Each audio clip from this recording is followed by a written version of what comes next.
Hey everybody, welcome to Garden Time with Belle. Today is a work day for us in the garden. We are approaching the end of February, and for a Zone 6 Mid-Missouri gardener, that means it is time for prepping your beds, doing a lot of pruning, cutting back, and also we've got some leaves that we want to shred. We didn't get to it earlier in the year because, oh my gosh, we had just rain.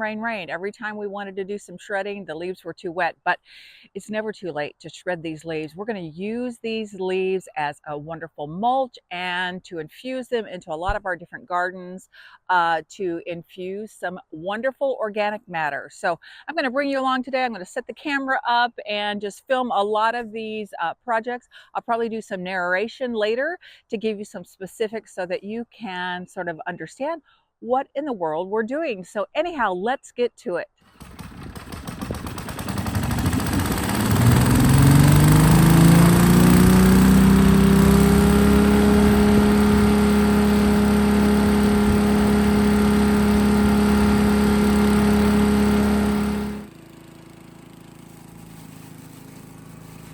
So because we live on 10 acres and have a lot of leaves to process, my husband invested in this gas-powered shredder chipper a few years ago, and it works wonderfully well for us. You can see here his machine, and you can see that he has attached this kind of tarp. You can see it's an old tarp, but it's a goodie. It still works great. He's attached that to the shredder chipper as a way to collect all that leaf litter that we're creating by grinding them up into a nice fine chop.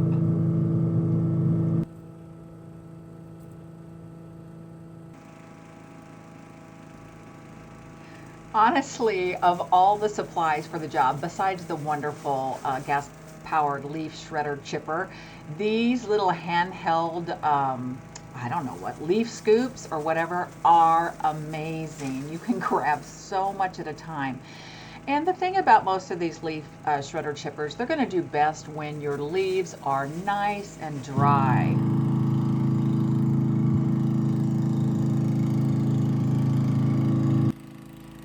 So that whole green tarp you're seeing there was completely mounted up with big leaves, and it took no time at all for us to get this job done. I mean, this machine works great.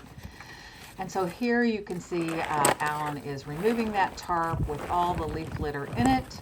And yeah, the next stop will be getting it over to our compost bins, where we're going to actually store this in its own little bay so that we can use it in lots of different ways. As I said, leaf litter is amazing to top dress your beds, top dress. I use it a lot in my raised bed garden. So yeah, here he is off to the bin where he's going to store this so that I can access it whenever I need it. The other thing, of course, is you do not need a gas-powered leaf shredder chipper to do the job. If you have a mower with a mulching attachment, you can, of course, just rake your leaves in nice long rows in an area and then just drive over them several passes to grind up that leaf litter and then find a way to store it for use later. But for us and our big 10-acre property, this really does speed up the process for us. And again, I love the fact that we are using what nature provides as a natural mulch, and this leaf litter, because it's shredded so fine, acts as a wonderful compost and will work into our soil, infusing more organic matter, and that's what soil needs. Here you see we had some actually in a big trash can from last season, and we thought, oh yeah, let's just go ahead and add that from last year to our freshly ground leaves so that I even have more of this wonderful, wonderful leaf mulch to use in the garden.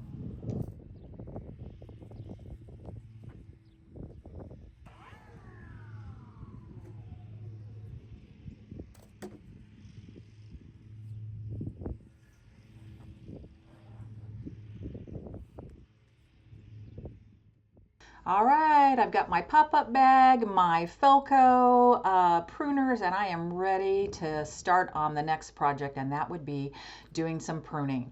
Everything you see here today in today's video are things that are recommended that we prune in late winter, early spring. Couldn't be better timing for my mid-Missouri Zone 6 garden. So that is the task at hand today. And what you're seeing here is me pruning my hardy hibiscus. I purchased 2 summerific, beautiful hardy hibiscus plants, actually 3 of them last year. And so the recommendation is to prune them in late winter, early spring down to about 4 to 6 inches above the ground, because they will produce all new stalks from the roots. So you can cut them way, way back. These are old stalks that won't produce flowers this season.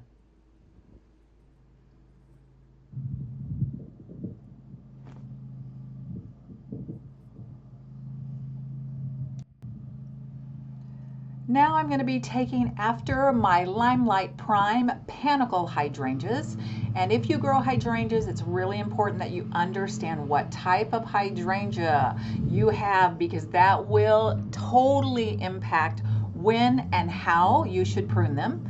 But for all panicle type hydrangeas, the recommendation is you cut the stems back by 1/3 to 1/2 in late winter, early spring. And so that is exactly what I'm doing. And these Panicle Hydrangeas, the Limelight Prime, this would be, I think they're going to be going into their 3rd season in this east-facing bed. So I'm just taking after them here just as recommended. And again, they bloom on new wood. So even though I'm cutting them back by 1/3 to 1/2, I don't have to worry about my flowers, because they're not going to be blooming on this old wood.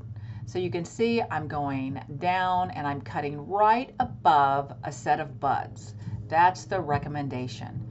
And I'm just going to do that. I'm also going to dig in here and I'm going to cut out any really weak, spindly little thin branches. So you don't have to be too concerned about Panicle Hydrangeas in terms of making your cuts just right.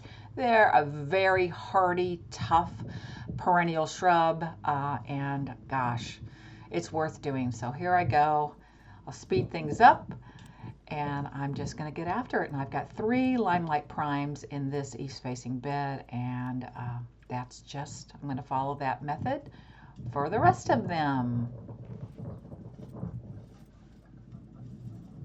You can hear the wind howling. It was a windy, windy late winter day. You might even hear some geese flying over my head, and actually I didn't get at my camera position, but they were landing in our pond. Always a beautiful sight this time of year.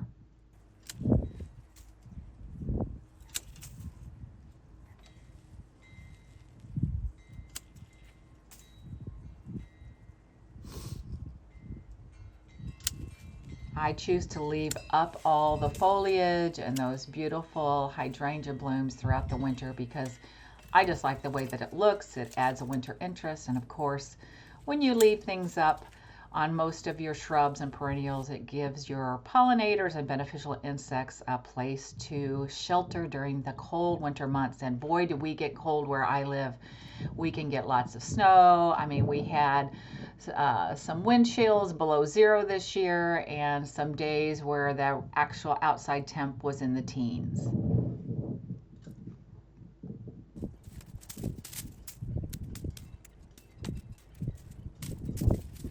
I wish pruning really did go this fast.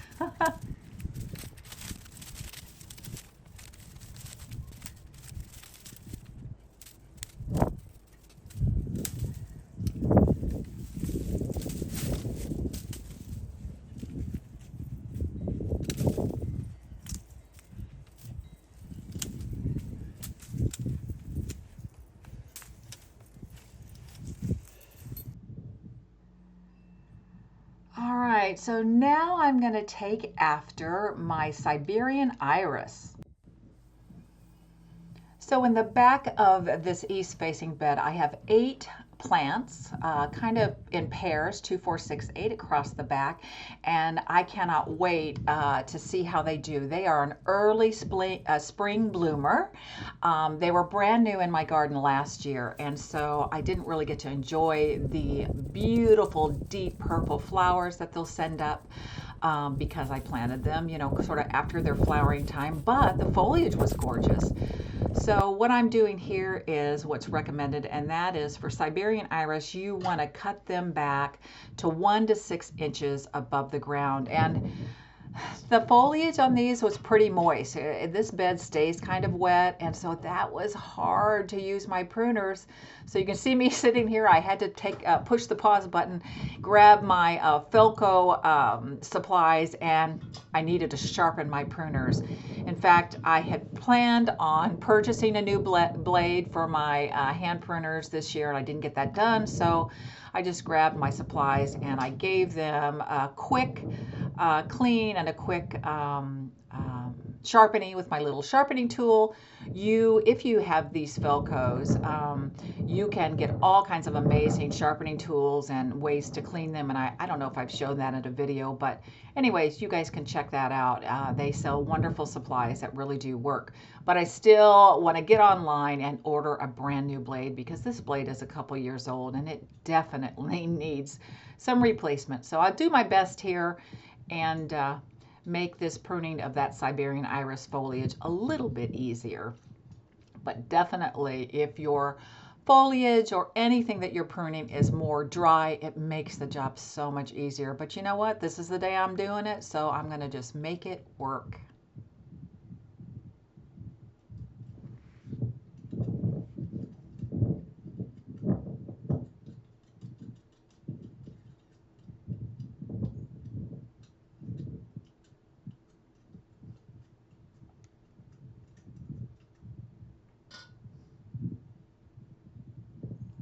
Little test, feeling better. Got to put my supplies away so I don't lose them and get back after the job.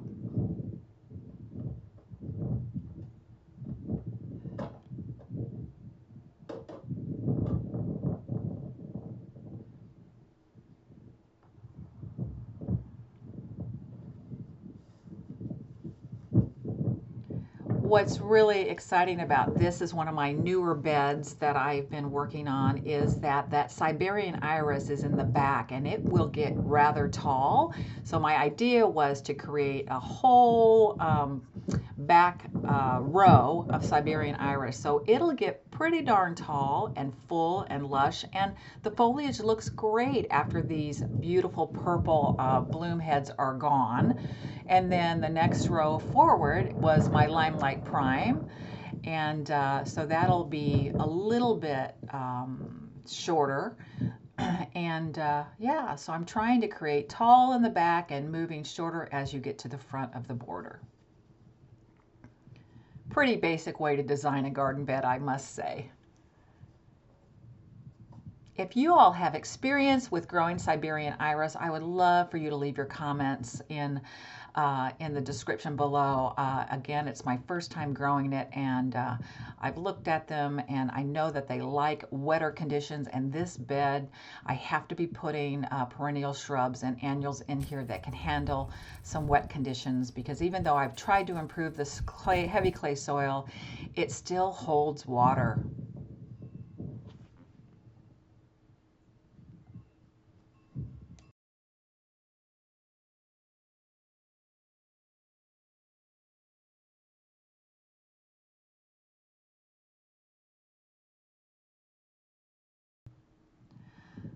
So of course, time for a little cleanup, and you know, I just basically use 2 tools when I'm doing a cleanup like this, and I've got my little lightweight rake that just drags nicely over the top of the soil, but tends to grab onto that refuse, as I call it. And you know what? Leaf blowers are amazing for cleanup. I don't think I started using my leaf blower as a useful tool for cleaning up until maybe 2 or 3 years ago. Oh my gosh, it makes the job so fast. In fact, you probably have seen me in a lot of my other videos. I love to use my leaf blower actually to clean out my greenhouse. You know, I spill a lot in my greenhouse. It's a working greenhouse, so there's, you know, foliage on the floor, there's dirt on the floor, you know, on the cabinets and things like that. And man, I just blow all the dirt and dust right out of the greenhouse, out the front door, and it just could not work better.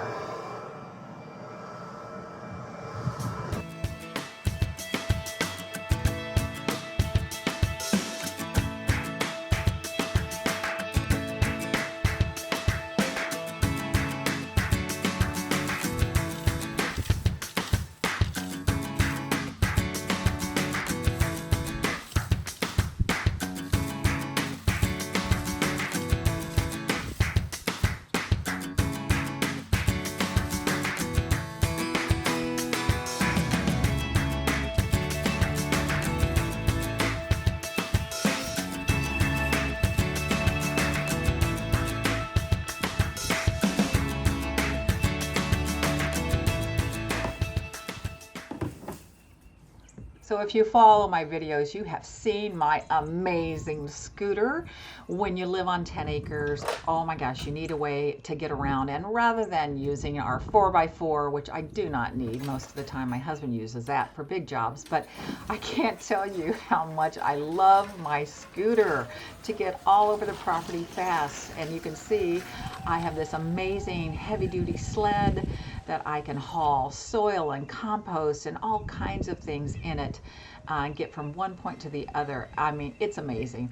I have to tell you, full disclosure, when my husband first brought this scooter from one of our sweet relatives who no longer needed it, and suggested it might be helpful to me in the garden, I said, there is no way I'm going to use this scooter. But oh my gosh, how wrong was I? You know, gosh, he's so wise. He often recommends things or offers me things that at first I think, no way. And then, yeah, he has some insights that I don't always have. So anyhow, that's what you're seeing there, me hauling that stuff off to the compost heap. All right, next up is my beautiful buddleia, my butterfly bush. This is Miss Molly. Now, again, same recommendation, 4 to 6 inches, leaving that down below. It is going to send up new growth from the root system, so you don't need to hang on to all of that. I could wait, and some years I have waited until probably early April to do this, but you know what? I've already seen a little bit of new growth way down inside, towards the soil level, and so I am convinced that with our forecast, I'm not worried about any horribly long cold stretches doing anything to the crown of the plant, and I am leaving a little bit of stuff on there. So yeah, pretty simple. Just popping that in my pop-up bag, and now I'm looking at the next batch of hydrangeas that I'm going to get after, and that would be my little lime punch. These are my oldest hydrangeas. I think they're going into their 4th or 5th season, and I would say of all the hydrangeas I grow on my property so far, these are my favorite. They're compact, and wow, do they create beautiful color. They start out lime green, and then a creamy white, and then soft pink, and then in the fall, if we have a nice cool late summer, early fall, they do turn a punchy punch color that is just gorgeous. And so again, just like that Limelight Prime, I'm going to follow the same method of cutting them back by 1/3 to half. Usually I err on the third. It's kind of like getting your hair cut. You can take off a little bit and more later. So I start kind of conservative and then kind of take another look and see if I need to cut off more. But again, they bloom on new wood. So I'm cutting off all those blooms, but new wood's going to come out and produce some gorgeous flowers for this 2026 season.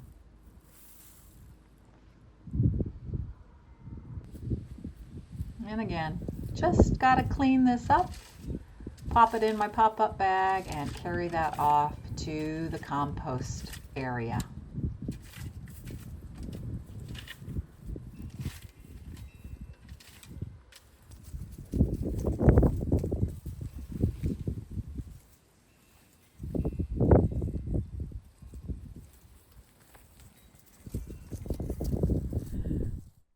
Well, the wind has started to pick up, and so I tucked my microphone in my jacket. I hope you guys can hear me okay. Yeah, so I'm feeling really good about what I got accomplished in this east-facing bed and up behind that retaining wall.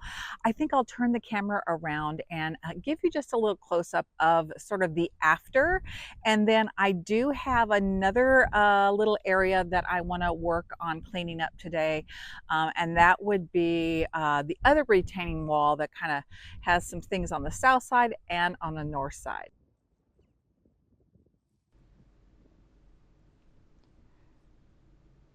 So here I've moved over to another one of my garden beds, and I am working on cutting back another hardy hibiscus from the Summerific series. And again, you can cut these way, way down because they'll send up big, healthy, new, strong stems and stalks from the ground. So that's a pretty easy job. And then I think I'll be making my way down to the Caryopteris. This is a bluebeard, and just like everything else you've been seeing me do a hard prune on, you cut them down to about 4 to 6 inches above the ground, and they will bloom out another big flush. This is a brand new plant for me. I only planted it last year, so I'm expecting in year 2 that this perennial will start to creep, as they say, and then probably not until year 3 it will leap. And the last thing I'm pruning here right on the end, it's hard to see, I know in the camera, but this is me cutting down another hardy hibiscus. This one is called Cookies and Cream. Again, this is a brand new perennial shrub that I put in last summer. So, you know, it's pretty small, but it will get going, I'm sure, this next season. Boy, if you don't have one of these pop-up bags, you need to get one. They are so useful for these kinds of jobs. All right, last but not least, I've moved up the bed, and here you're going to see me pulling out my Baptisia, or false indigo. This is lemon meringue and purple sapphire, or maybe it's sparkling sapphire. I thought I was going to have to use my pruners on these 4, or actually I have 5 shrubs here, but the way that they work is I was just able to pull on the stems and they came right out of the ground, and oh my gosh, what a blessing it was that all I had to do was pull instead of use my pruners over and over again.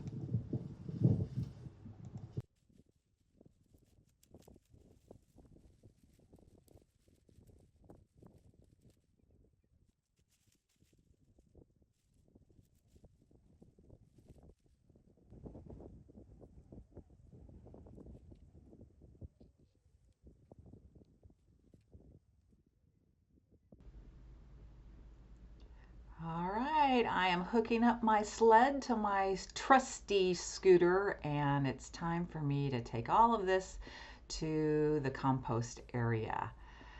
You can see I have a lot of leaves still in the bed, and I'm going to leave them because we've got a few more weeks of pretty cool temperatures in the forecast, so I'll do a heavy leaf cleanup in a couple of weeks. And off I go.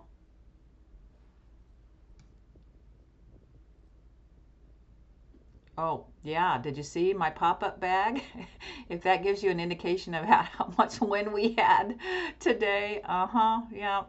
It got away from me and blew all the way down to the fire pit. So I'm going to grab it and take it with me and get everything placed in the compost and use this garden stuff for quality soil next year.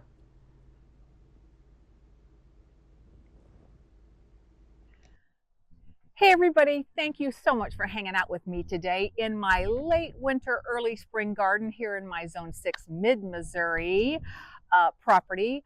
I am feeling like I got a lot accomplished today, and for the next several days I'm going to be working my way around the garden to get things pruned. I've got roses and clematis, some other things that I'll be taking you with me on as I get everything ready for a new growing season. I couldn't have been more excited about how easy it was to cut back my Baptisia. Woo, here comes our spring winds. I just had to lift those canes out of the ground. That could not have been easier. You know, it's so worth doing. All these things that you're doing, I'm doing in the garden really will pay off with getting your plants off to a great start and producing those gorgeous flowers, which what most gardeners I think we're after is, you know, beautiful foliage and flowers. And this kind of annual maintenance is really gonna help you and help me get a step ahead on the season. So until next time, I wish everybody out there happy gardening.